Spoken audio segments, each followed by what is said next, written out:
Hello, hello, hello. Petite vidéo finance à nouveau. En fait, je devais éventuellement payer quelqu'un et il fallait savoir s'il voulait être payé en euros ou en dollars. Et il me dit: Charles, nous avons cassé.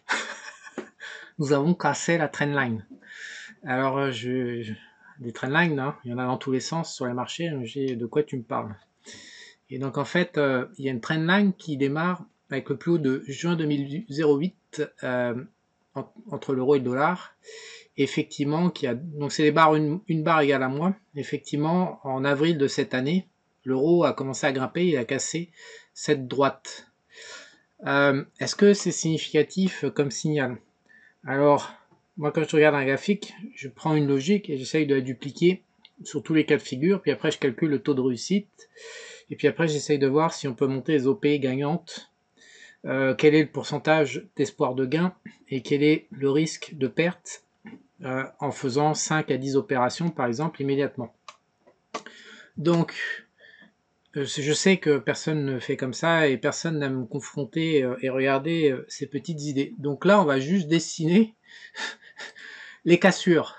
Alors on est bien d'accord, ça c'est le point au tournant. Donc il y a eu un point ici là, donc voilà. Donc là on a cassé ici, comme vous pouvez voir, je grossis si vous voulez, une première fois. On a cassé, c'était en avril 2011 et on n'a pas cassé longtemps, on a réintégré, on s'est pété la gueule. Alors ensuite, il y en a eu d'autres, des cassures. On peut prendre donc le nouveau point haut là comme ça, on dessine, et donc comme vous pouvez voir, en mars 2014, on a cassé à nouveau, on a cassé la trendline, et on s'est croûté. Donc là on a déjà une occurrence fausse, une deuxième occurrence fausse, et puis on peut continuer. On a recassé, hein. Donc là on prend à nouveau le point tournant, on prend l'ancien plus haut là comme ça, et ici en fait on n'a pas cassé, on s'est croûté avant de casser. Voilà, par contre on peut étendre la droite du coup, donc en gardant toujours le même point de référence qui est ici pour les voilà, et là on casse, on a cassé comme ça et on s'est à nouveau croûté. Donc si je resserre, que vous voyez bien ce qui se passe, on a une première cassure ici fausse, une deuxième cassure ici fausse, une troisième cassure ici fausse, et là on a une quatrième en cours. Et alors est-ce que celle-là elle va marcher ou pas? Donc si elle marchait, ça ferait un taux de réussite de 25%, et si elle foire, ça serait un taux de réussite de 0% et 100% d'échec sur 4 occurrences. Moi c'est comme ça que je regarde les marchés. Mon petit doigt me dit, vu la tronche de l'euro-dollar, sachant qu'en plus il n'y a aucun rapport avec les taux d'intérêt, ni l'inflation, ni quoi que ce soit, bon, c'est purement politique et un peu chelou. Est-ce que ça va foirer cette cassure ou est-ce que ça va réussir? Mon petit doigt me dit que ça va foirer, qu'on va repartir vers le bas et qu'on va réintégrer le canal baissier.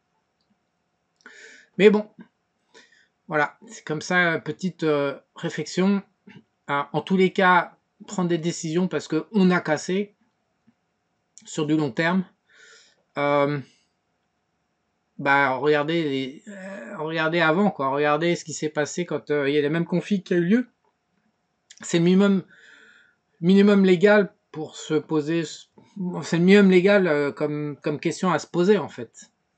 Et au regard des occurrences obtenues dans le passé, est-ce que c'est significatif? Non, la réponse est non. Après, on pourrait remonter mais c'est la même chose. Hein. On pourrait faire dans le sens inverse.